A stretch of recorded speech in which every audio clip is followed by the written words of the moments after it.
नाज़रीन अस्सलाम वालेकुम। उम्मीद करते हैं कि आप सब बखैरियत से होंगे और कल आपसे वादा किया था कि आज फिर एक बार 7 बजे आपसे बराह रास्त नशरियात में ANN न्यूज़ पर हम मुलाकात करेंगे और आपको बताएंगे जिस तरह से हमने ANN पब्लिक पॉलिटिकल रेटिंग की है। हमने आपसे ये भी कहा, वादा किया था कि हर डिस्ट्रिक्ट में जाएंगे, हर कॉन्स्टिट्यूंसी में जाएंगे और आपको बताएंगे कि अवाम की सोच क्या है, अवाम क्या कह रही है। तो नाज़रीन, जब हम आज के दूसरे शुमारे में बात कर रहे हैं तो आज भी हम कई एक कॉन्स्टिट्यूंसीज पर बात करेंगे और बताएंगे कहां पर कौन अवाम के मुताबिक बाजी मार रहा है। इस हवाले से जब हम बात कर रहे हैं, आपको बता दें कि ये प्रोग्राम आप Jio fiber, Tata Sky, Vodafone Idea, Daily Hunt, इसके अलावा मकामी केबल और सोशल मीडिया पर भी बराह रास्त देख रहे हैं। नाज़रीन, यहां पर यह बात भी बता दें कि इसमें हमारी टीम ने जिसने ये सर्वे किया है, उनने पिछले 5 महीनों से इस पर मेहनत की और कल जब हमने पहला एपिसोड जो है नशर किया और बहुत सारे पॉलिटिशियंस ने यह भी कहा कि हाँ, जिस तरह से आपने ये प्रोग्राम कंडक्ट किया है, जिस तरह से आप दिखा रहे हैं, हमें भी लगता है कि जिस तरह से आपने एग्जिट पोल दिखाया था ये वैसा ही है। और हम उम्मीद करते हैं कि जो लोग इसमें जिनकी कमजोरियां आवाम दिखा रही है या आवाम को लग रहा है कि हमारा जो पॉलिटिशियन है वो ऐसा होना चाहिए, जो भी आवाम की राय है वो आप जिस तरह से दिखा रहे हैं उसका हम खैर मकदूम करते हैं। हम भी उन लोगों का शुक्रिया अदा करते हैं जिन्होंने हमें फ़ोन किया। तो आज भी इसी हवाले से नाज़रीन हम बात करेंगे और हर एक कॉन्स्टिट्यूंसी में जाने की कोशिश करेंगे और वहां पर बताएंगे सूरत हाल। मेरे साथ मेरे प्रोग्राम में मेरे साथी executive editor board of directors Mudassir Yaqoob भी मौजूद रहेंगे और मुदस्सिर याकूब जो है कुछ वक्त के बाद हमारे साथ जुड़ेंगे मेरे ही स्टूडियो में और उनसे भी जानना चाहेंगे, जब हमने कल बात की पब्लिक रिएक्शन भी आ गई है, पॉलिटिशियंस की रिएक्शंस भी आई है, उनसे जानना चाहूंगा कि कल जब हमने पहला एपिसोड नशर किया उसके बाद उनके पास जिन लोगों ने उन्हें फ़ोन किया, चाहे वो पॉलिटिशियंस हो या दीगर लोग हो, उनका क्या रुझान है, क्या कुछ कहना है। मुदस्सिर भाई, बहुत बहुत शुक्रिया फिर एक बार। आज दूसरे शुमारे में आज भी हम पब्लिक पॉलिटिकल रेटिंग की बात कर रहे हैं, तो मैं आपसे जानना चाहूंगा कल जब हमने कई सीट्स पर बात की है, क्या कुछ लोगों ने कहा जिन्होंने आपसे बात की है और क्या कुछ बताया जा रहा है, क्या कुछ सुना आपने? लेकिन सबसे पहले मजबूरी तौर पे कहना चाहूंगा, कल का जो हमारा एपिसोड 1 था उसमें हमने श्रीनगर की बात की थी। 8 कॉन्स्टिट्यूंसी के बारे में हमने आपको रिजल्ट्स दिए थे और जो पब्लिक पॉलिटिकल रेटिंग है उसमें नेशनल कॉन्फ्रेंस 4 सीटों पे जो है रेटिंग बहुत अच्छी आ रही है उनकी। PDP 1 सीट, कांग्रेस 1 सीट और पीपल्स कॉन्फ्रेंस 1 सीट, अपनी पार्टी 1 सीट। ये रेटिंग जो है कल हमने आपको दिखाई थी। आज हम मजीद सीटों की बात करेंगे, मुख्तलिफ अजला की बात करेंगे और बताएंगे आपको कि वहां पे पब्लिक अपने MLA के बारे में या अपने खोए हुए MLA के बारे में क्या कुछ सोच रही है। क्योंकि हम जानते हैं कि जब से 2024 में 2019 के बाद जो इंतखाबात यहां पे हुए, लोगों को काफी तवक्का थी और अब लोगों का मिजाज क्या है 2 साल के बाद जबकि इलेक्शन हो चुके हैं। बाई इलेक्शंस बीच में हो गए थे नवंबर 2025 में। जो सीट थी नेशनल कॉन्फ्रेंस की बड़गाम में, उन्हें खोनी पड़ी बाई इलेक्शंस में और वो PDP के खाते में चली गई। नगरोटा में BJP के पास सीट थी, वो BJP के पास ही रही। लेकिन इसी असना में हमने ये भी देखा कल कि जो हबा कदल है NC के पास रहता है, ईदगाह जो है वो PDP के खाते में जाती है। पब्लिक पॉलिटिकल रेटिंग की जब हम बात करते हैं, और इसी तरीके से लाल चौक अच्छी रेटिंग के साथ जो है नेशनल कॉन्फ्रेंस रिटेन कर रही है पब्लिक पॉलिटिकल रेटिंग में। और छानापुरा जो है worst performance of National Conference in Chanapora constituency, वहां पे अपनी पार्टी जो है खाता खोलती हैं और बाजी मार लेती हैं। आज मजीद कॉन्स्टिट्यूएंट असेंबली के बारे में बात करेंगे और बताएंगे आपको कि कहां पे क्या कुछ लोगों का जो है कहना है। खासकर मैं आपको बता दूं कि जब हम ये प्रोग्राम कर रहे हैं, जैसे कि तारिक भाई आपने कहा कि कल के प्रोग्राम के बाद लोगों का क्या मिजाज रहा, हमारे यहाँ जो PCR हैं काफी फोन कॉल्स आई हैं, लोगों ने काफी अप्रिशिएट किया और कहा कि आप हमारी नब्ज टीवी पे दिखाते हैं, क्योंकि जमहूरियत में जरूरी है कि हुकूमत में कौन है, अपोजिशन में कौन है, वो अपना काम करते रहे जमहूरी तरीके से। लेकिन मीडिया का काम होता है कि ये हुकूमत को लोगों के लिए अकाउंटेबल बना दे। मीडिया का काम होता है कि ये हुकूमत को भी इस बात की अक्कासी कराए कि जमीनी सतह पर इस वक्त सूरत हाल क्या है। और मेरे ख्याल से ANN न्यूज़ जम्मू कश्मीर के लोगों के लिए, खुसूसन कश्मीरी लोगों के लिए ये काम ईमानदारी के साथ कर रही है। और मुदस्सिर याकूब, हमारी जिम्मेदारी भी है कि आवाम की जो राय या आवाम की जो बात है वो हम अपने सियासतदानों तक पहुंचाए, क्योंकि मीडिया का काम ये भी होता है कि वो एक ब्रिज का रोल अदा कर रहे हैं और मुझे लग रहा है कि एएनएन बखूबी वो रोल अदा कर रहा है। और मुदस्सिर याकूब, कल जिस तरह से हमने दिखाया और आज श्रीनगर के 8 कॉन्स्टिट्यूंसी हमने दिखाए थे, आज बारामूला की बात करेंगे, कुपवारा की, अनंतनाग की, मेरे ख्याल से शुरुआत बड़गाम से करें। बिल्कुल, हम शुरुआत जो है बड़गाम के चारी शरीफ से ही करेंगे। और जब हम चारी शरीफ की बात करते हैं मुदस्सिर याकूब, चारी शरीफ भी एक खूबसूरत इलाका है। वहां पर जब हम बात करते हैं तो चारी शरीफ से मैं आप ही से जानना चाहूंगा कि चारी शरीफ में जो अब्दुल रहीम रातर जो हमारे स्पीकर भी है नेशनल कॉन्फ्रेंस के, उनका बड़ा अच्छा वहां पे होल्ड रहा। और पीडीपी के जो गुलाम नबी लोन साहब थे, उनके मत मुकाबिल थे।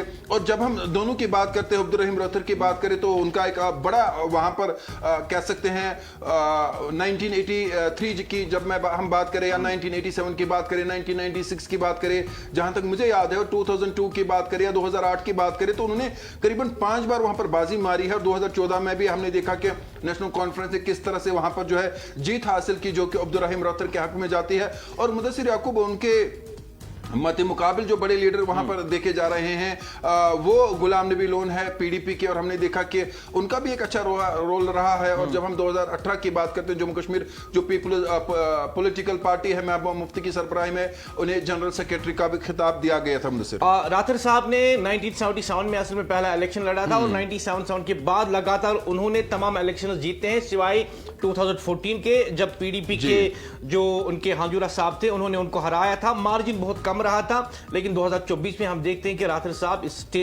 इस सीट को फिर से नेशनल कॉन्फ्रेंस के लिए जीत के खाते में डाल देते हैं। रातर साहब इस वक्त मैं कहूंगा, चूंकि वो उन्होंने बीए भी किया है और उन्होंने एलएलबी किया है अलीगढ़ यूनिवर्सिटी से, 1980s की मेरे ख्याल से बात है, और वो 1944 में पैदा हुए हैं, यानी ब्रिटिश इंडिया के दौर में वो पैदा हुए हैं। काफी तजुर्बाकार, काफी ज़हीन, काफी इंटेलेक्चुअल।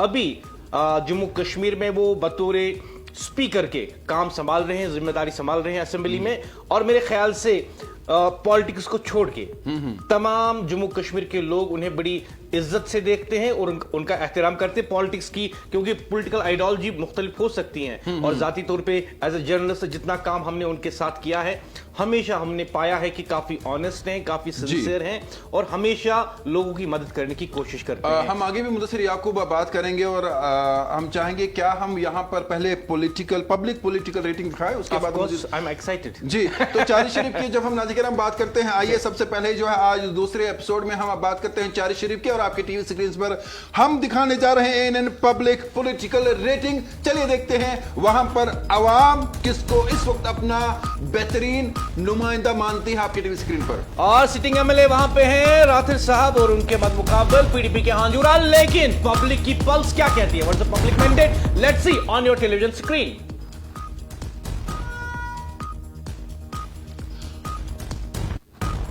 और मुदस्सिर याकूब, देखिए अब्दुल रहीम रातर अभी भी लोगों के दिलों में है। 5.6% जो हम कह सकते हैं जो पब्लिक पॉलिटिकल रेटिंग है उनके हक में है। गुलाम नबी हांजुरा जो पीडीपी के हैं उनके हक में 3.1, और जबकि अदर्स है बाकी वहां पर 1.3। यहां पर अब्दुल रहीम रातर जो है मजबूत खिलाड़ी नजर आ रहे हैं, जबकि उनके मती मुकाबल गुलाम नबी लोन है पीडीपी के। तो अब्दुल रहीम रातर यहां पर 10 में से रेटिंग में से 5.6 उनके हक में।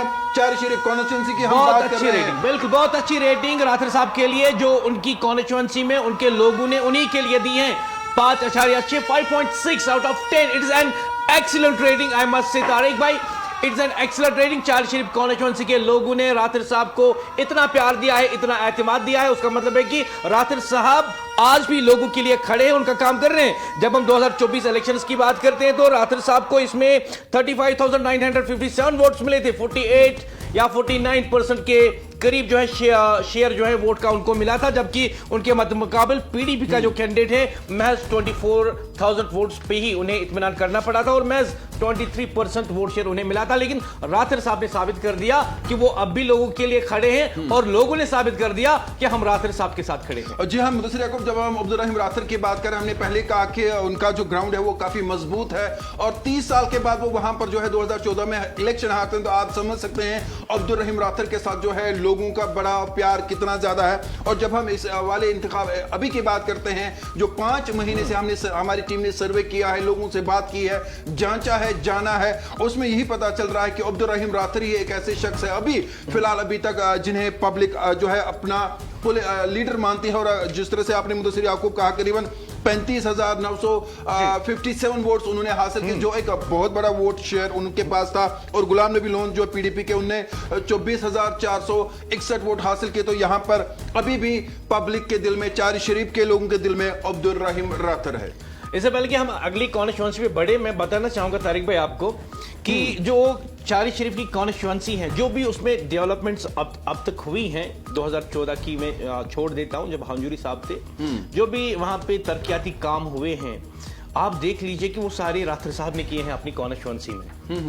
इतना अच्छा काम करते हैं 1977 से, और आज भी लोग अपना एतमाद जो है राथर साहब को देते हैं। हालांकि मैं आपको बताऊं कि 2014 में वो हार क्यों गए थे, उसके बारे में एक परसेप्शन था लोगों में कि जो डेलीवेजर्स का मसला था उसमें राथर साहब ने जो है अटकलें मतलब टांग लड़ा दी थी और उसको रोक दिया था।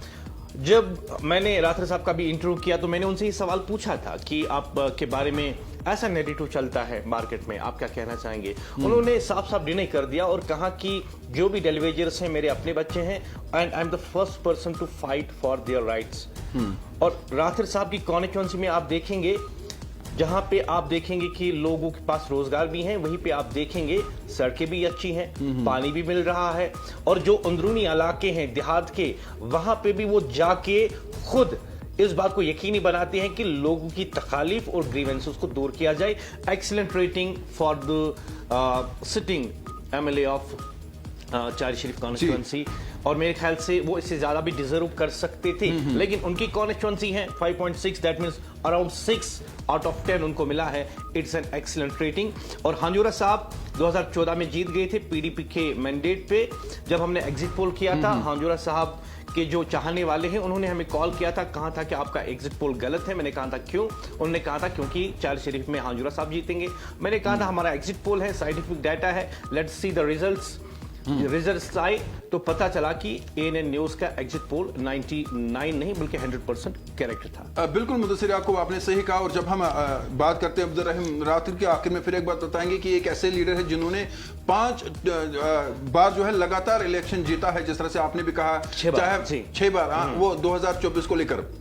तो मैं कह रहा हूं कि कंटिन्यू इन्होंने 5 टर्म पूरी की थी। 83 की बात करें, 87 की बात करें, 96 की बात करें, 2000 की बात करें, 2002 की, बल्कि 2008 की बात करें, 2024 की बात करें। सिर्फ शायद वो 2014 में मुदस्सिर याकूब हारे थे। 77 में इन्होंने मेरे ख्याल से पहला इलेक्शन लड़ा था और जीता था 1977, 83 में दूसरी बार। ओके, तो इसी हवाले से चलिए हम दूसरी कॉन्स्टिट्यूंसी की ओर चलते हैं, बात करते हैं। तो अब नाज़रीन हम चारी शरीफ से आगे बढ़ते हैं। मुदस्सिर याकूब, क्यों ना आप खान साहब की बात करें। और खान साहब के बारे में यही कहूंगा कि वहां पे सिटिंग एमएलए है नेशनल कॉन्फ्रेंस के सैफुद्दीन भट्ट, और उनके मत मुकाबल जो हार गए थे वो है हकीम यासीन पीडीएफ। जी बिल्कुल आप सही कह रहे हैं, पीडीएफ के थे हकीम यासीन साहब। दोनों अच्छे खिलाड़ी रहे 2024 में, एक दूसरे के साथ काफी अच्छी टक्कर भी देखने को मिली। इससे पहले कि हम कमेंट्री करें, ऑब्जर्वेशंस करें, let's go for the rating. Khan साहब में लोगों ने किस लीडर को सबसे रेटिंग दी है ऑन योर टेलीविजन स्क्रीन।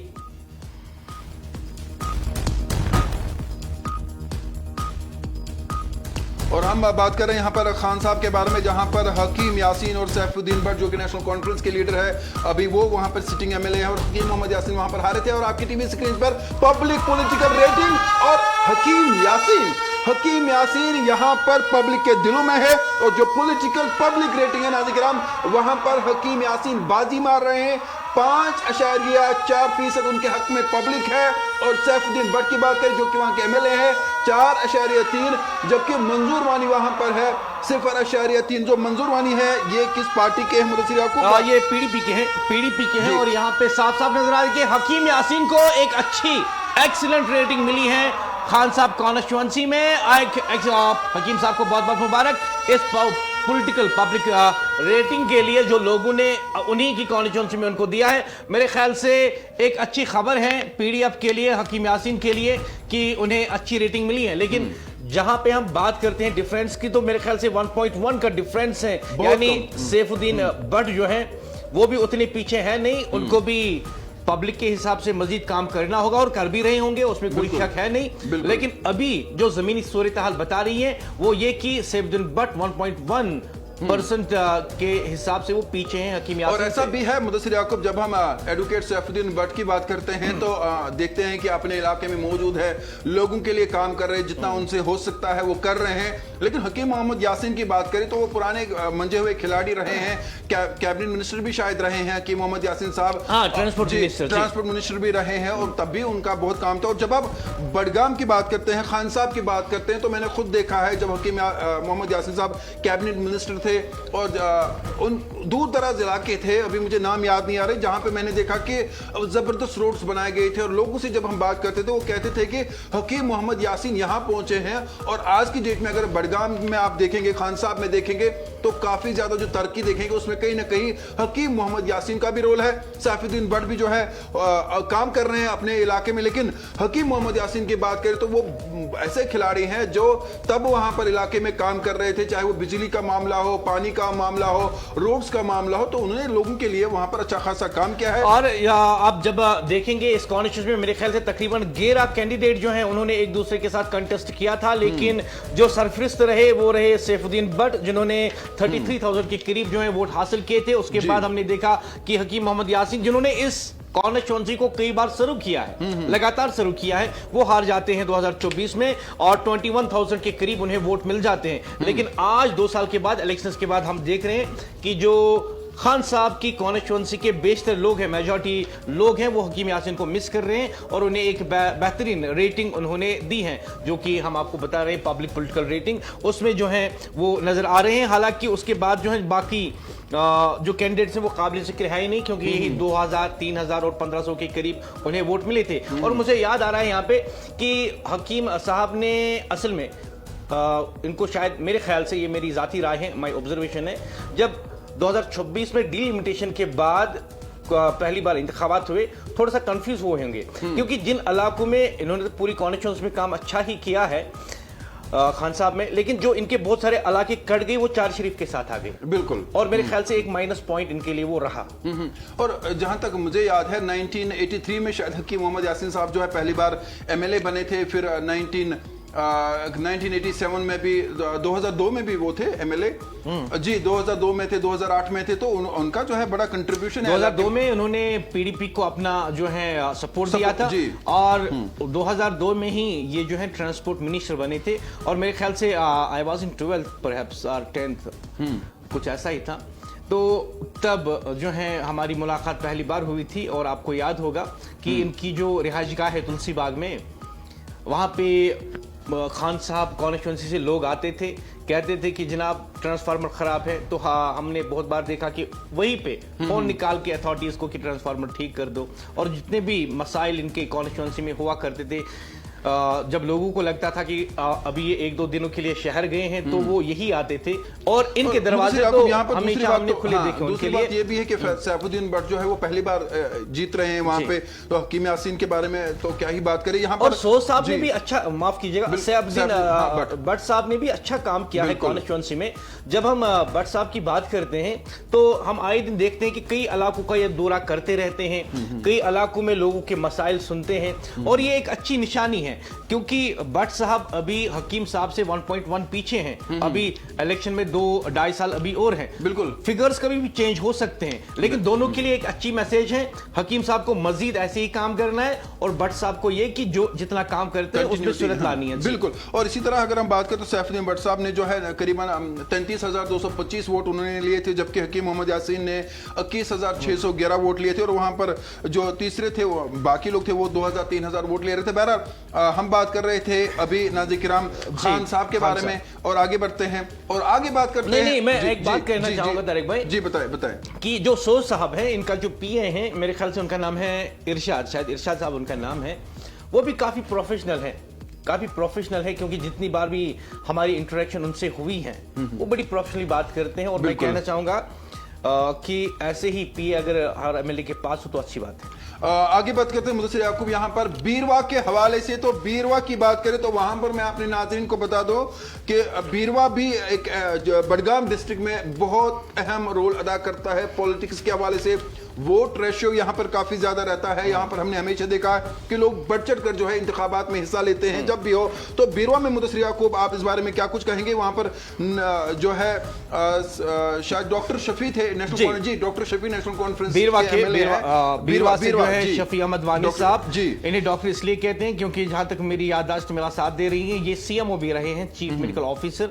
अच्छा काम किया है बतौर सीएमओ इन्होंने जी। और जो इनके मदमुकाबिल थे वो थे नजीर अहमद खान, एक इंडिपेंडेंट कैंडिडेट जो कि इस वक्त जो है इंजीनियर रशीद की पार्टी में है, अवामी इत्तेहाद पार्टी में। उन्होंने बाई इलेक्शन जो है वो उन्होंने लड़ी थे बड़गाम से। और जो 2024 के इलेक्शंस थे उसमें जो है शफी साहब ने बहुत अच्छी कारकर्दगी दिखाई। 20,000 वोट्स उन्होंने लिए, 20,000 से ज्यादा, लेकिन मैं अप्रॉक्सीमेटली बताऊं तो 20,000, जबकि जो इनका राइवल था उन्हें 15,000 वोटों से ही मुतमईन होना पड़ा। बिल्कुल उस पर ज्यादा कमेंट्री करेंगे, लेकिन पहले देखेंगे कि बीरवा में इस वक्त क्या मिजाज है। 2024 में वानी साहब को मिलते हैं 20,000 वोट और उनके जो मत मुकाबिल होते हैं खान साहब, नजीर अहमद खान साहब इंडिपेंडेंट कैंडिडेट, उन्हें मिलते हैं 15,000 वोट। लेकिन आज जमीनी सतह पे बीरवा कॉन्स्टिट्यूएंसी किस लीडर को ज्यादा रेटिंग देती है? On your television screen.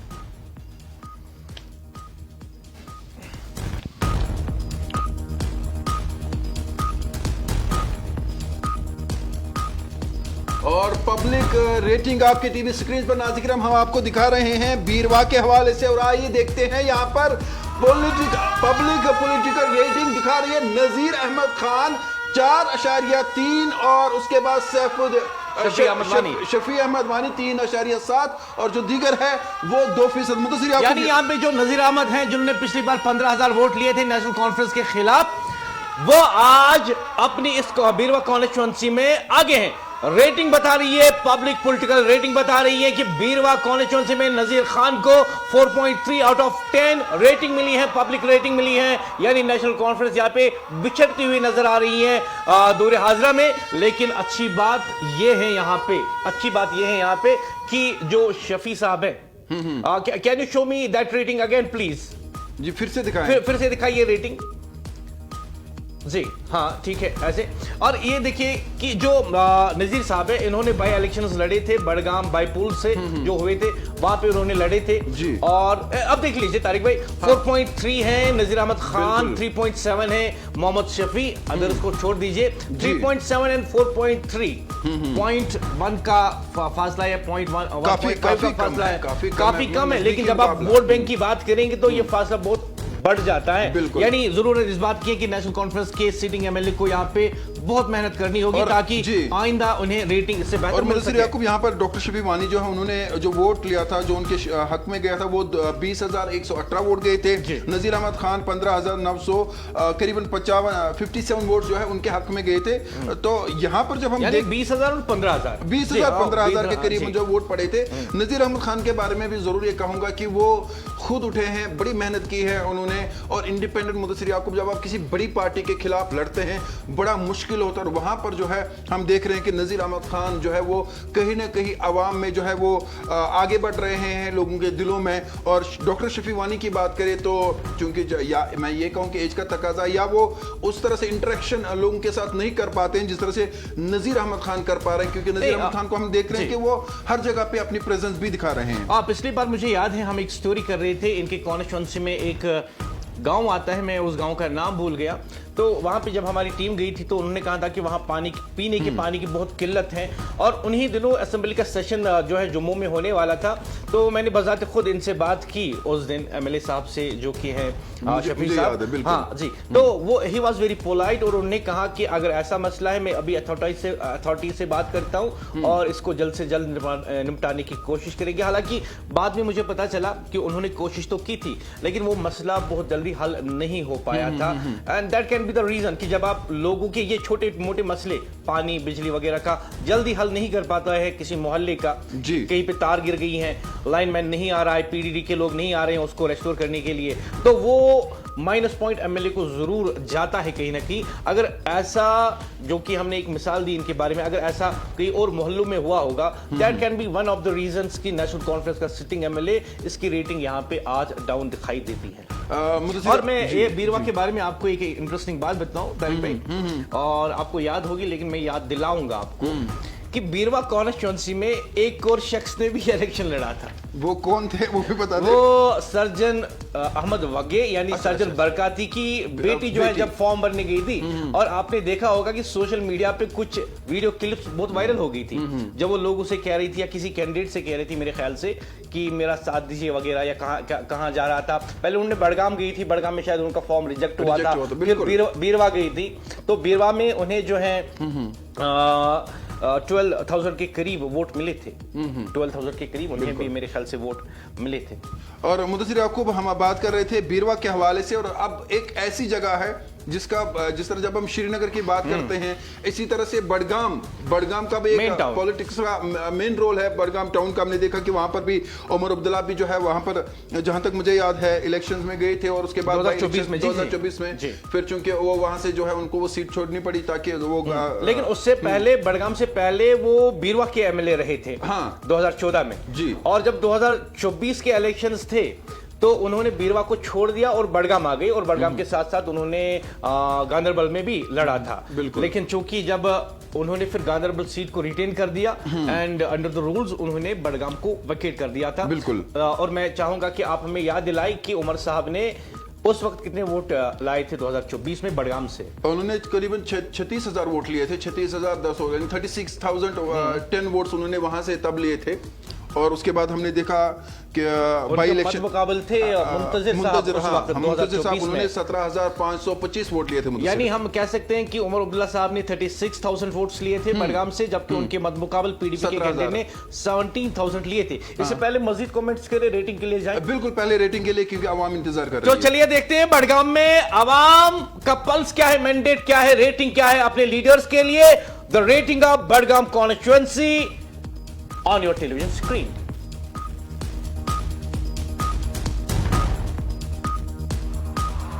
और पब्लिक पॉलिटिकल रेटिंग बड़गाम की बात करें तो आगा मुंतजिर 5.8 पीडीपी यहाँ पर है। आगा महमूद जो है नेशनल कॉन्फ्रेंस के 4.2, जो अदर्स है वो तो वहां पर गायब भी है, कोई है नहीं, तीसरा मत मुकाबिल। तो यहाँ पर मुझे लगता है कि अगर इसी तरह से इन्होंने काम किया तो आने वाले इंतखाबात में ये मुकाबला भी बड़गाम में नेशनल कॉन्फ्रेंस वर्सेस मुदस्सिर याकूब पीडीपी रहेगा।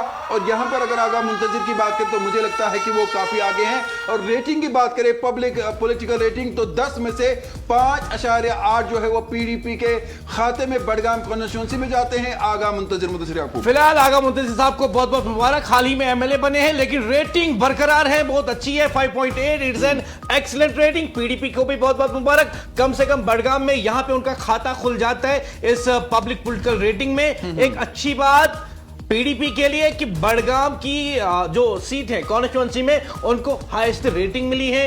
हालांकि जो नेशनल कॉन्फ्रेंस और पीडीपी के दरमियान जो फासला है रेटिंग का उतना भी ज्यादा नहीं है, लेकिन जब आप परसेंटेज के हिसाब से देखें तो ये फासला कभी कभी बहुत बढ़ जाता है। फिलहाल पीडीपी को मुबारक, मुंतजिर साहब को मुबारक। और बाई इलेक्शन में करीबन मुदस्सिर याकूब इन्होंने 21,700 के करीबन वोट लिए थे, और जो उनके मत मुकाबिल थे नेशनल कॉन्फ्रेंस के 17,098 वोट वहां पर लिए थे। महमूद साहब थे इनके मत मुकाबिल, और काफी पीछे रहे थे।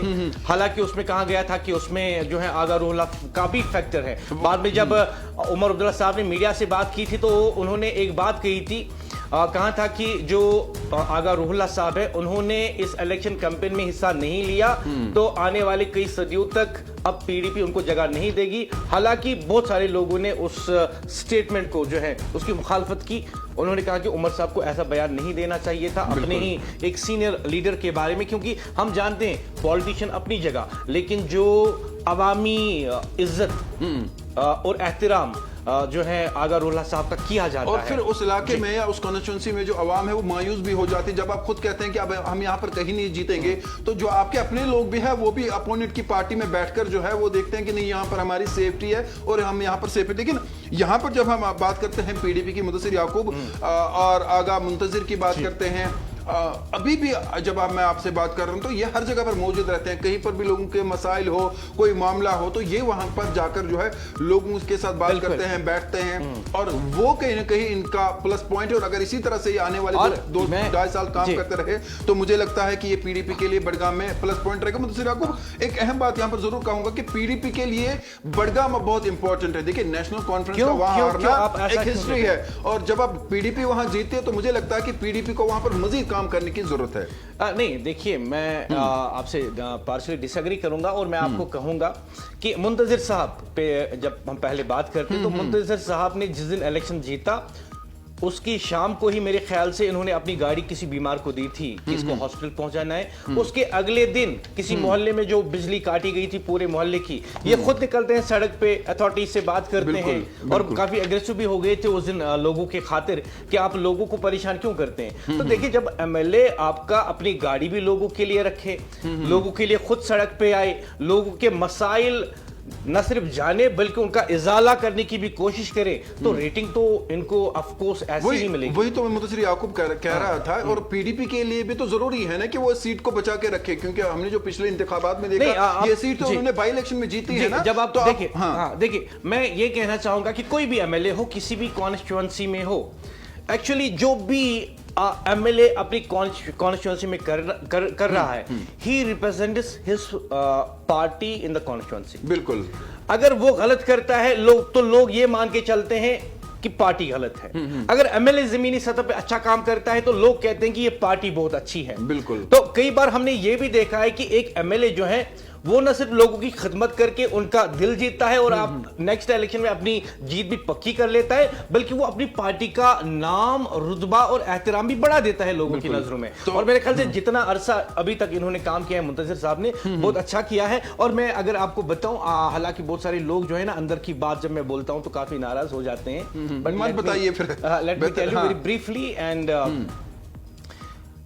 मुंतजिर साहब को असल में किसी और पार्टी के जरिए इलेक्शन लड़ रहा था, लेकिन किसी और के कहने पे इन्होंने किसी और पार्टी में इलेक्शन लड़ा। चलिए, वो देखिए, पार्टी कोई भी हो, यहाँ पर ये है बहुत कि अच्छा काम कर रहे हैं मुंतजिर साहब, आई अप्रिशिएट। तो आगे बढ़ते हैं नाज़िर मुदस्सिर याकूब, आगे बढ़े क्या? चाडोरा चलते हैं फिर, तो चाडोरा का भी मेरे ख्याल से चाडोरा चलते हैं तारिक साहब। हाँ, चाडोरा की बात करें मुदस्सिर याकूब, तो मैं चाहता हूँ उस पर लबकुशाई आप ही करें। चाडोरा कॉन्स्टिट्यूएंसी का नाम इससे पहले भी चाडोरा कॉन्स्टिट्यूएंसी ही था, और इस कॉन्स्टिट्यूएंसी के कई हिस्से जो हैं वो फिर लाल चौक कॉन्स्टिट्यूएंसी में आगे डिलिमिटेशन के बाद यहां पे हम जानते हैं कि जावेद मुस्तफा मीर 2 बार जो हैं एमएलए रह चुके हैं। उससे पहले उनके जो वालिद हैं जावेद मुस्तफा मीर साहब के, उन्होंने वहां पे लोगों की काफी खिदमत की है। और जब जावेद मुस्तफा मीर ने खुद पहली बार इलेक्शन लड़ा तो लोगों ने असल में उनकी वालिद की खिदमत को देखकर जावेद मुस्तफा मीर को वोट दिया था। अभी वहां पे जो है नेशनल कॉन्फ्रेंस के सिटिंग एमएलए है अली मोहम्मद डार साहब। अली मोहम्मद डार साहब very honest man, very polite, और वो लोगों के बीच जाकर उनसे मिलते रहते हैं आज भी। और हालिया दिनों हमने देखा था कि जब जो किलिन ऑनर्स हैं, भट्टे के जो ऑनर्स हैं, उनको जब प्रॉब्लम हुई थी तो जो डार साहब हैं खुद वहां पे गए थे उनसे मिलने के लिए, और वो तस्वीर सोशल मीडिया भी काफी वायरल हो गई थी। उसके बाद तारिक भाई आपने उनके साथ इंटरेक्शन भी की थी लाइव प्रोग्राम में। बिल्कुल। तो डार साहब बहुत अच्छा काम कर रहे हैं वहां पे। और इसके मद्देमुकाबिल जो पीडीपी का कैंडिडेट है वहां पे मोहम्मद यासीन, मोहम्मद यासीन जो है वहां पे कैंडिडेट रहे थे, तो उनका वोट शेयर जो है वो काफी कम रहा था डार साहब के मद्देमुकाबिल में। डार साहब नेशनल कॉन्फ्रेंस के साथ हमेशा रहे हैं। ये इनके मेरे ख्याल से कुछ प्रोविंशियल प्रेसिडेंट कश्मीर के भी ये रहे हैं। डॉक्टर फारूक अब्दुल्ला साहब के बड़े करीब रहे हैं। हालांकि शायद उमर साहब के साथ उतना काम करने का मौका इन्हें ना मिला हो, लेकिन जितनी इन्होंने नेशनल कॉन्फ्रेंस की खिदमत की है मुख्तलिफ जिम्मेदारियों के साथ, बिल्कुल मेरे ख्याल से वो काबिल तासीन है। तो मुदस्सिर याकूब, चलिए फिर हम चाडोरा की ही बात करते हैं। तो देखते हैं चाडोरा में पब्लिक पॉलिटिकल रेटिंग क्या है आपके टीवी स्क्रीन पर। चाडोरा में सिटिंग एमएलए है नेशनल कॉन्फ्रेंस के अली मोहम्मद डार, लेकिन देखते हैं कि किस लीडर को मिली है हाईएस्ट पब्लिक पॉलिटिकल रेटिंग। और आपके टीवी स्क्रीन पर चाडोरा कॉन्स्टिट्यूंसी की बात करते हैं तो पब्लिक पॉलिटिकल रेटिंग यहाँ जावेद मीर 3.6%, अली मोहम्मद डार 3.3%, यासीन भट्ट पीडीपी के 3.1%, यानी अपनी पार्टी का कैंडिडेट जावेद मीर यहाँ पे हाईएस्ट पॉलिटिकल पब्लिक रेटिंग से आगे बढ़ रहा है। और मुझे लगता है मुदस्सिर याकूब जो पिछला इंतखाब था 2024 का उसमें इन्होंने हिस्सा नहीं लिया था और जो पब्लिक रेटिंग है जावेद मुस्तफा मीर की वो है 3.6, यानी अगर ये इन्होंने वहां पे इंतखाबात में हिस्सा नहीं लिया तो क्या हम ये माने कि लोग इन्हें मिस कर रहे हैं वहां पर? ऑफ कोर्स देखिए रेटिंग से ऐसा ही लगता है, लेकिन जैसे ही आप रेटिंग को देखते हैं ये नेक टू नेक है मेरे ख्याल से 3.6 3.3, यानी डार साहब भी बहुत अच्छा काम कर रहे हैं, इसमें कोई शक नहीं। लेकिन साथ ही में रेटिंग ये बता रही है कि जावेद मुस्तफा मीर को चाडोरा कॉन्स्टिट्यूएंसी के लोग बहुत मिस कर रहे हैं, वो भी सामने जो है आया है। और PDP very poor rating again, very unfortunate. और ये मिनिस्टर ऑफ स्टेट भी रहे हैं पावर डिपार्टमेंट के, और इनके किस्से जो है बड़े मशहूर हो गए थे। आपको याद होगा कि जो इनकी कॉन्स्टिट्यूएंसी के इलाके हैं सुमरबुक, वहां पे एक ऑर्गेनाइजेशन आई थी कूड़ा करकट लेके कि हम यहाँ पे डंपिंग साइट बनाएंगे, तो जावेद साहब खुद जो है फौज के सामने खड़े हो गए, पुलिस के सामने खड़े हो गए, कहा कि देख डाल के दिखाओ मेरी कॉलेज 2015 में रेवेन्यू के मिनिस्टर भी रहे थे, रेवेन्यू के मिनिस्टर भी रहे हैं, और मुझे याद है डेवलपमेंट के भी रहे थे 2007 में शायद जी। और मैं आपको बताना चाहूंगा कि जावेद मुस्तफा मीर साहब जो है ना, ये कॉन्स्टिट्यूएंसी में किस लिए ज्यादा माने जाते रहे हैं कि ये एग्रेसिवली लोगों के लिए खड़े हो जाते हैं, कि जहां पे लगा लोगों की मुश्किल है या लोगों के साथ कोई नाइंसाफी हो रही है, बस अमिताभ बच्चन की तरह खड़े हो जाते हैं और बोलते हैं कि वो पहले से थे, बड़े एक्टिव थे, पहले से बड़े एक्टिव थे। तो नाज़िर हम बड़गाम, और इनके वालिद साहब की लीगेसी बहुत रही है, बहुत पॉलिटिकल लीगेसी रही है। जावेद साहब को बहुत बहुत मुबारक। और यहाँ पे अपनी पार्टी के लिए भी एक खुशखबरी, कल उन्होंने छानपुरा सीट जो है जीत ली थी इस रेटिंग में। आज बड़गाम में भी, यानी डिस्ट्रिक्ट बड़गाम में भी उन्होंने खाता खोल लिया और चाडोरा उनके खाते में जाता है। यहाँ आपने चूंकि अपनी पार्टी की बात छेड़ी है मुदस्सिर याकूब, थोड़ा सा मैं आपसे भी जानना चाहूंगा और खुद भी कहना चाहूंगा, मुझे लगता है कि जिस तरह से अल्ताफ बुखारी इस वक्त ग्राउंड जीरो पर काम कर रहे हैं, वो कहीं ना कहीं अपनी पार्टी के दीगर लीडरों के लिए एक सबक भी है, और दूसरी बात यह है कि वो उनके लिए प्लस पॉइंट है। यानी आपका पार्टी का जो पैट्रन है वो खुद, जो पार्टी का प्रेसिडेंट है वो खुद अपने लीडरों के लिए काम कर रहा है ग्राउंड जीरो पर, वरना पार्टी लीडर भी कहेगा 3 साल है, मैंने अभी क्या करना है, मेरी जो लीडरशिप है वो काम करे। लेकिन अल्ताफ बुखारी का इस तरह से खुद ग्राउंड जीरो पे आना, मुझे लगता है कि ये पार्टी को बहुत मजबूत करेगा अगर वो इसी तरह से जो है ग्राउंड पर रही। मुदस्सिर याकूब, देखिए अभी तो कुछ भी कहना काबिल वक्त नहीं है। जब से वो इंतखाब छानापुरा में हारे हैं, मुझे लगता है कि दूसरे दिन से, देखिए एक तो होता है ना कि आप पे मायूसी छाई हुई है कि अब तो मैं हार गया, और मैं उनके लोग हमें कहते हैं कि एएनएन न्यूज ने अल्ताफ बुखारी साहब को हराया था। हमने नहीं हराया था, हमने सिर्फ एग्जिट दिखाया था। और जैसे कि कल हमने प्रोग्राम किया तो बहुत सारी पॉलिटिकल पार्टीज के जो हमारे दोस्त होते हैं, बड़ी फ्रेंडली कॉल्स होती हैं उनके साथ, चाहे वो एनसी में हो, पीडीपी में हो, बाकी में हो, क्योंकि हमारे दोस्ताना ताल्लुकात भी होते हैं। और जब आप बहुत काम करते हैं एज ए जर्नलिस्ट उनके साथ, तो वो एक दोस्ताना रिश्ता भी बन जाता है। तो कह रहे थे कि एक दोस्त कह रहा था कि आपने ऐसा दिखाया लेकिन ग्राउंड पे ऐसा है। मैंने कहा देखो जी, मैं आपका दर्द समझता हूं, क्योंकि आप अपनी पार्टी के लिए बड़े लॉयल हैं और आप चाहते हैं आपकी पार्टी आगे रहे। हमने अपने सर्वे में सिर्फ आपको बताया है कि आप कमजोर कहां पे हैं और आपके पास 2.5 साल है उस कमजोरी को दूर करने के लिए। बिल्कुल अभी टाइम है, और मुझे लगता है कि और जिस तरीके से आपने कहा बुखारी साहब का, तो बुखारी साहब वाकई में अच्छा काम कर रहे हैं। अभी हमने देखा था हाल ही में स्टेडियम का मसला हुआ था रावलपुरा में, डाउनटाउन के इलाके में उन्होंने कई जलसे किए थे। हालिया दिनों मैसूमा गए थे after 77 years, that was a big event, जहां पे मैसूमा के बारे में उन्होंने न सिर्फ एक नक्शा बनाया बल्कि ये भी कहा लोगों को कि हमारे पास क्या क्या प्लान है आपकी जिंदगी को बेहतर बनाने के लिए। और इसी तरीके से जो है बुखारी साहब हालिया दिनों पटन भी गए थे। उड़ी में जो है उनके कैंडिडेट को पिछली बार काफी अच्छी पोजीशन के साथ जो है मेरे ख्याल से 26,000 के करीब वोट्स मिले थे। तो जो अभी प्रेजेंट में वो काम कर रहे हैं, ऑफ कोर्स उसका इम्पैक्ट, उसका जो पॉजिटिव इम्पैक्ट है उनके कैंडिडेट्स को जरूर मिलेगा। बिल्कुल। तो मुदस्सिर याकूब, मुझे लगता है बड़गाम के 8 कॉन्स्टिट्यूएंसीज की हमने बात की है, क्यों ना यहाँ पर वहां पे बड़गाम में 5 ही हैं। 5 मैं माफी चाहूंगा, शायद मैंने लिखा हुआ है। अच्छा, तो चलिए हम आगे बढ़ते हैं, और आगे क्या हम बांडीपुरा की पहले बात करें? बांडीपुरा चले हम, यहाँ सोनवारी की बात करें। जी मेरे ख्याल से हम सीधे चलते हैं बांडीपुरा। जी चलिए हम बांडीपुरा की ही बात करते हैं। और जो हमारे पास पब्लिक पॉलिटिकल रेटिंग है नाज़िकिराम, काफी ज्यादा जो हमने इस पे हमारी टीम ने मेहनत की, मैं उनको आज अपनी तरफ से और मुदस्सिर साहब की तरफ से मैं जरा तारिक भाई आपको रोक दूं और कह दूं कि मेरी कॉफी ठंडी हो गई है। दूसरी आपने चाय भी रखी है और कॉफी भी रखी है। मैंने पहली बार देखा कि कोई कॉफी भी पी रहा है और चाय की चुस्कियां भी ले रहा है। जुकाम है जी तो यहाँ पे हम बांडीपुरा की अब बात करते हैं। और बांडीपुरा की अगर हम बात करें तो वहां पर अभी जो सिटिंग एमएलए है वो निजामुद्दीन भट्ट साहब है आईएनसी के, और उसके कांग्रेस के, जी कांग्रेस के, हाँ इंडियन नेशनल कांग्रेस के हैं। तो निजामुद्दीन भट्ट, और निजामुद्दीन भट्ट की हम अगर बात करें, मुदस्सिर साहब वो भी मंजे हुए खिलाड़ी हैं, काफी पुराने हैं, जर्नलिस्ट भी रहे हैं, साफी भी रहे हैं, साफी भी रहे हैं। और मैंने पहला इंटरव्यू उनका किया था, मैं बहुत छोटा था तब, और जब मैं इंटरव्यू करके उनके घर से, और वो जवान थे, मैं बच्चा था। अब आप जवान हैं, अब वो क्या है, बुजुर्ग कह सकते हैं। वो आज भी काफी माशाल्लाह, वो आज भी काफी डायनेमिक और यंग लगते हैं। और उसी अंदाज, मैं सिर्फ मजाक कर रहा था। निजामुद्दीन साहब तो आज भी काफी यंग है।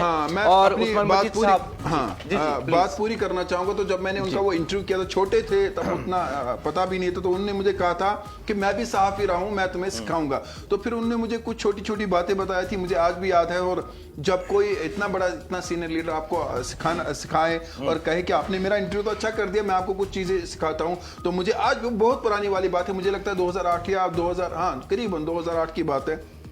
तो मुदस्सिर याकूब, बांडीपुरा की बात करते हैं। और सबसे पहले क्या हम पॉलिटिकल रेटिंग दिखाएं कि लेकिन उससे पहले मैं बताना चाहूंगा, क्योंकि हमने निजाम साहब के बारे में बात कर ली, जो कि वहां पे पिछली बार जीत गए थे। मुश्तरका जो है इलेक्शन लड़ा था नेशनल कॉन्फ्रेंस और कांग्रेस ने, और ये नेशनल कॉन्फ्रेंस और कांग्रेस के मुश्तरका कैंडिडेट रहे थे बांडीपुरा से।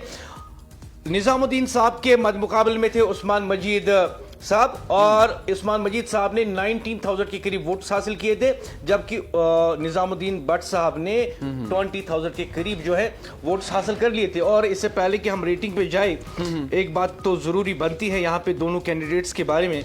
और जो तीसरे थे परवेज, उन्होंने उतना अच्छा खासा जो है उनकी परफॉर्मेंस नहीं रही थी। 8,130 वोट थे शायद उनके। जी बिल्कुल 8,000 के करीब रहे थे। लेकिन जो मेन कंटेस्ट नजर आया उस्मान साहब, वो इंडिपेंडेंट लड़ रहे थे। उस्मान साहब 2024 में 19,558 वोट उन्होंने लिए थे, जबकि निजामुद्दीन भट्ट ने जो है 20,391 वोट लिए थे। तो चले, मुझे लगता है पब्लिक रेटिंग की ओर जाते हैं और आपकी टीवी स्क्रीन पर देखते हैं कि जब हम निजामुद्दीन भट्ट की बात करते हैं, जो अभी इस वक्त सिटिंग एमएलए है, इस वक्त वहां पर लोगों का मिजाज क्या है आपकी टीवी स्क्रीन पर।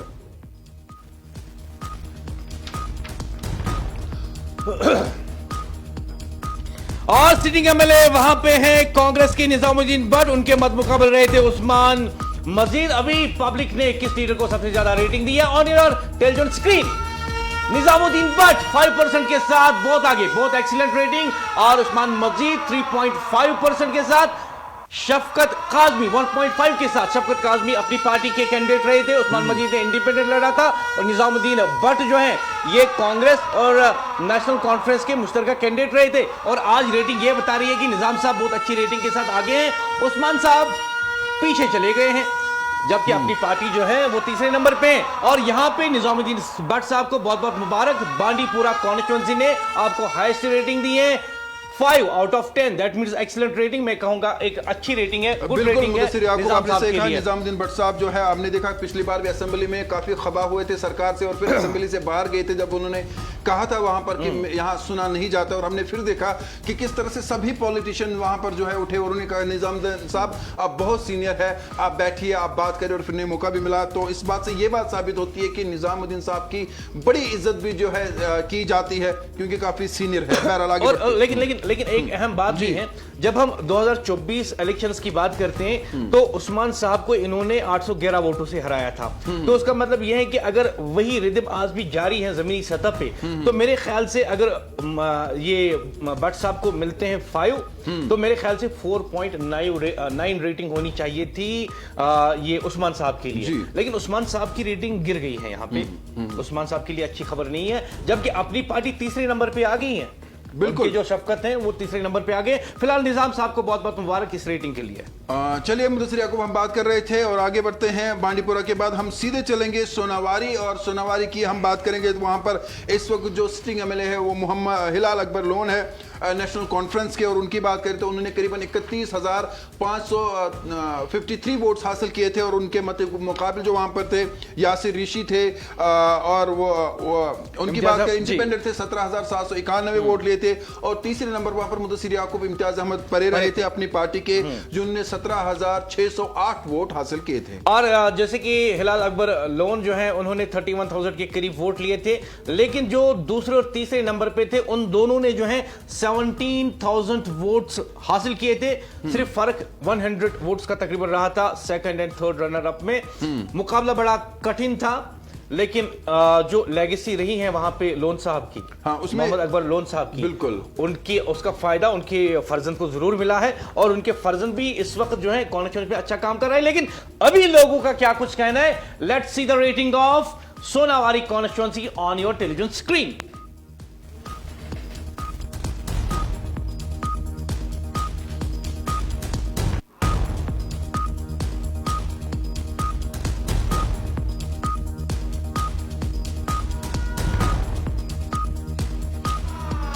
हिलाल Akbar loan 4.3, Imtiaz Perez just 4% and others 1.7। यानी इसका मतलब यह है कि हिलाल अकबर लोन अच्छा काम कर रहे हैं, और उसकी वजह से उनकी कॉन्स्टिट्यूएंसी के लोगों ने उन्हें दिया है 4.3। लेकिन यहां पे बात यह है कि अपनी पार्टी के कैंडिडेट इम्तियाज परेज 4% पे जस्ट 0.3 का डिफरेंस। फिलहाल हिलाल अकबर लोन को बहुत बहुत मुबारक। 4.3 रेटिंग आपकी कॉन्स्टिट्यूएंसी के लोगों ने आपको दिया है, आपको सराहे, आपके काम की तारीफ की है।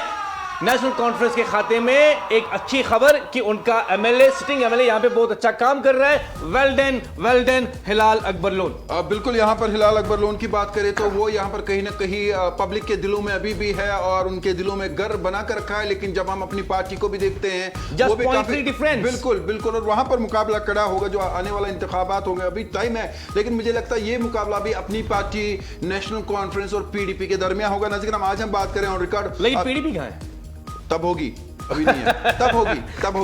ओके, हाँ, ओके, ठीक है। तो जो हम बात करते हैं सोनावारी की, तो सोनावारी में हमने देखा कि रेटिंग में जो है नेशनल कॉन्फ्रेंस आगे 4.3, लेकिन जो उनका रनर अप रहा जस्ट 0.3 पीछे अपनी पार्टी का कैंडिडेट इम्तियाज परे, और इस तरीके से सोनावारी जो है यहाँ पे मुकम्मल होती है। क्या आप कुछ कहना चाहेंगे? नहीं मुदस्सिर याकूब, मुझे लगता है कि प्रोग्राम का वक्त भी बहुत कम है। हम कोशिश करेंगे कि और मौके मिले और कॉन्स्टिट्यूएंसीज की बात करें, क्यों ना हम जल्दी और मैं एक रैप अप करना चाहूंगा। अभी तक जो रिजल्ट्स हमने बड़गाम और बांडीपुरा और श्रीनगर के आपको बताए हैं, उनमें नेशनल कॉन्फ्रेंस 6 कॉन्स्टिट्यूएंसी में रेटिंग बहुत अच्छी मिली है। पीडीपी को 2, कांग्रेस को 2, बीजेपी 0, पीपल्स कॉन्फ्रेंस 1, अपनी पार्टी 2, अवामी इत्तेहाद पार्टी 0-0 और अदर्स को 2। और यह नुकसान यहाँ पे नेशनल कॉन्फ्रेंस का है। बिल्कुल, मैं आपको बताऊं, क्योंकि जितनी भी कॉन्स्टिट्यूएंसीज अभी कश्मीर में हैं, बेशतर बड़गाम को छोड़ के अगर आप बड़गाम की बात करें तो सारी कॉन्स्टिट्यूएंसी जो है नेशनल कॉन्फ्रेंस के पास है। इसमें मुझे लगता है कि अपनी पार्टी 2 सीटों पे अगर जीत रहे तो वो 2 सीटें जो है कहीं ना कहीं नेशनल कॉन्फ्रेंस को नुकसान हो रही है आपको, और अदर्स को भी 2 मिल रही है। बिल्कुल, तो और पीसी ने भी जिटीबल वाली सीट ले ली। हाँ, करीबन 4-5 तो सीटें पब्लिक रेटिंग में नेशनल कॉन्फ्रेंस का इस वक्त कॉन्स्टिट्यूएंसीज वाइज जो है नुकसान हो रहा है। और मुदस्सिर याकूब, हम आगे बढ़ते हैं। मैं माफी चाहूंगा नाज़रीन किराम, क्योंकि वक्त बहुत जल्दी चला जाता है और हमारे पास वक्त कम है। कोशिश करेंगे कि बाकी सीट्स पर भी हम बात करें, लेकिन क्यों ना उससे पहले गुरेज आए। क्या मुझे प्रोड्यूसर साहब सुन रहे हैं? जी, गुरेज ही कह रहे हैं। मुदस्सिर याकूब, जब हम गुरेज की बात करते हैं तो वहां पर जो सिटिंग एमएलए है वो जम्मू कश्मीर नेशनल कॉन्फ्रेंस के नजीर अहमद खान है, और गुरेजी साहब के नाम से ज्यादा जाना जाते हैं। और उनके मत मुकाबले फकीर मोहम्मद खान रहे थे भारतीय जनता पार्टी के। और भारतीय जनता पार्टी की अगर हम बात करें तो मुझे लगता है कि कश्मीर में पहली बार हम उनका नाम उठा रहे हैं। अभी तक जितनी सीट्स पर हमने बात की है तो बीजेपी का गुरेज में पहली बार नाम आया। लेकिन मुदस्सिर याकूब, अगर याद होगा आपको, जब इंतखाबात हुए थे, फिर रिजल्ट्स की जब बात हुई थी, जब गिनती हो रही थी, बहुत बार हमने देखा, बहुत राउंड्स में जो है जो फकीर मोहम्मद खान है उनका नाम चल रहा था, और आखिरी वक्त तक लग रहा था कि शायद वही जीत रहे हैं। वहां पर 1100 वोट से हार गए थे। और मैं अल्लाह उनकी मगफिरत करे, फकीर मोहम्मद खान साहब जो है वो रहमत कर गए। मुझे लगता है ये रिजल्ट से पहले शायद नहीं, रिजल्ट आने के कुछ दिन बाद जो है ये खबर आई थी। अल्लाह उनकी मगफिरत करे, काफी जो है बहुत अच्छे इंसान थे, हमदर्द थे लोगों के, अल्लाह उनकी मगफिरत करे। तो इसलिए हमारी टीम ने उन्हें रेटिंग में नहीं रखा है। हम आपको बता दें, हमारी टीम को पहले ही इंस्ट्रक्शंस थी कि गुरेज में जो आप सर्वे करेंगे उसमें आप फकीर मोहम्मद खान साहब को नहीं रखेंगे। वजह थी कि वो रहलत फरमा गए, अल्लाह उनकी मगफिरत करे। तो हमने कहा था कि जो मेन कंटेस्टेंट्स अब वहां पे बचते हैं उनके बारे में आप सर्वे करें। तो सर्वे में, लेकिन तारिक भाई आपने सही कहा कि जो मेन कंटेस्ट वहां पे था वो नजीर गुरेजी साहब के बीच में था और फकीर मोहम्मद खान साहब के दरमियान था। लेकिन उसके बाद जब हमने कहा कि फकीर साहब को आप लिस्ट से हटा दे सर्वे में क्योंकि वो रहलत फरमा गए हैं, तो उसके बाद रेटिंग क्या मिलती है देखते हैं। तो गुरेज में सिटिंग एमएलए है नेशनल कॉन्फ्रेंस के नजीर गुरेजी, और बाकी लोग जो है किस लीडर को सबसे ज्यादा रेटिंग दिया है गुरेज ने, let's see on your television screen.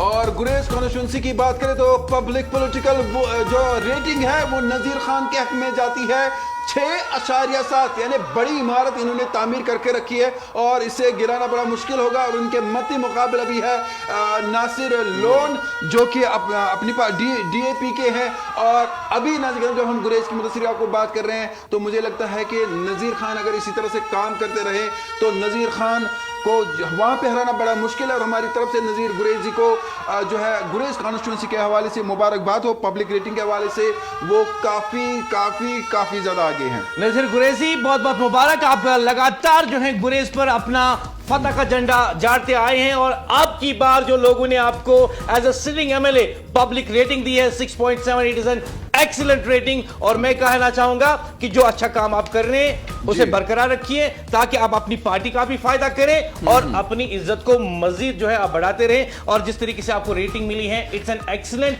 And indication, a clear sign that you are an excellent MLA of Gurez constituency. और मुदस्सिर याकूब, आज जिन कॉन्स्टिट्यूंसीज की हमने बात की उनमें चार शरीफ, खान साहब, बीरवा, बड़गाम, चाडोरा, बांडीपुरा, सोनावारी और गुरेज शामिल है। काश हमें और वक्त मिलता, लेकिन मुझे PCR से भी बताया जा रहा है कि वक्त खत्म हो चुका है क्योंकि इसके बाद उर्दू खबरनामा फिर 9 बजे मुदस्सिर याकूब आपका डिबेट भी आने वाला है टीवी स्क्रीन पर। तो नाज़रीन किराम, हम अगर देखें तो इस वक्त नेशनल कॉन्फ्रेंस के खाते में पब्लिक रेटिंग में 7 सीटें जाती है और PDP के खाते में 2 सीटें जाती है, कांग्रेस के खाते में 2 सीटें जाती है, BJP खाली है। और उसके बाद जब हम PC की बात करते हैं, पीपल्स कॉन्फ्रेंस सज्जाद लोनवाली, वो 1 सीट लेता है। यहां पर अपनी पार्टी अल्ताफ बुखारी की बात करते हैं, उनके खाते में 2 सीटें जाती है, जबकि अदर्स के हाथ में जो यानी जो इंडिपेंडेंट थे उनके खाते में 2 सीटें जाती हैं। अभी भी बहुत सीट्स है, अभी भी बहुत कॉन्स्टिट्यूंसीज पे बात होनी है, लेकिन वो कल करेंगे। मुदस्सिर याकूब, आपके आखिरी कलमात। जी, फिलहाल मैं यही कहना चाहूंगा कि जितनी भी सीट्स, बेशतर सीट्स जो है कश्मीर में है, नेशनल कॉन्फ्रेंस और कांग्रेस के पास है। मुश्तरका तौर पर उन्होंने इलेक्शन लड़ा था। निजामुद्दीन भट्ट साहब ने बांडीपुरा को रिटेन कर रहे हैं पब्लिक रेटिंग में, लेकिन चाडोरा में जो है नेशनल कॉन्फ्रेंस खिसकती हुई नजर आ रही है, अपनी पार्टी वहां पे मैदान बना रही है। और इसी तरीके से दूसरी तरफ हम देखते हैं कि जो बड़गाम है, PDP के लिए अच्छी खबर, काफी मजबूती के साथ वो वहां पे जमी हुई है। बीरवा में नेशनल कॉन्फ्रेंस खिसकती हुई नजर आ रही है, बहुत मेहनत करने की जरूरत शायद हो सकती है। I am not their political adviser but I will say this is the public pulse, this is the public mandate, this is the reality on ground.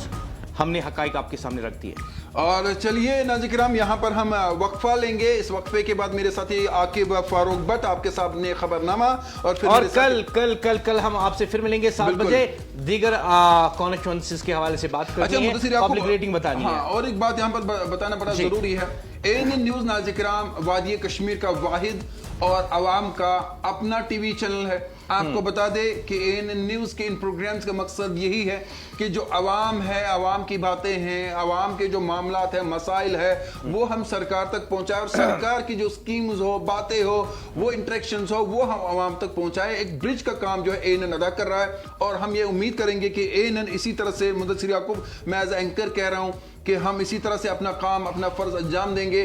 और सबसे बड़ी बात यह है नाज़रीन किराम, अगर आपके इलाके में आपका केबल ऑपरेटर आपको ANN न्यूज नहीं दिखा रहा है तो आज ही राब्ता करें। और मुदस्सिर आपको खुशखबरी यह है कि ANN को देखने के लिए आपकी केबल पे आपको कोई भी एक्स्ट्रा फीस देने की जरूरत नहीं है, साथ ही में जियो फाइबर पर दस्तयाब है।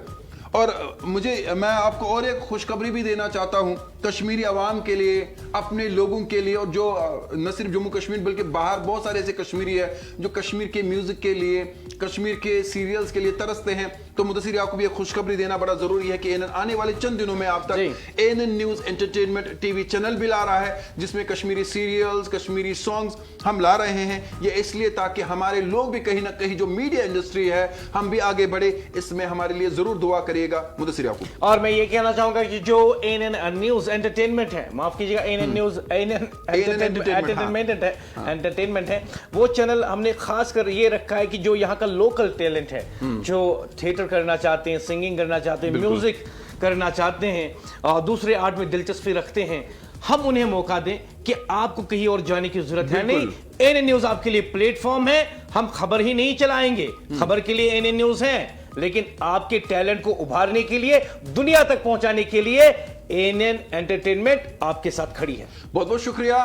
इन वादों और इन दुआओं के साथ हम दोनों आपसे इजाजत लेंगे कि आप अपने रिश्तेदारों, बिलखुसूस अपने वालिदीन का नाज़िक नाम ख्याल रखिएगा। अगर खुदा लाया हालात ने इजाजत दी, कल होगी फिर मुलाकात। जब तक के लिए अल्लाह निगहबान। खुदा हाफिज। खुदा हाफिज।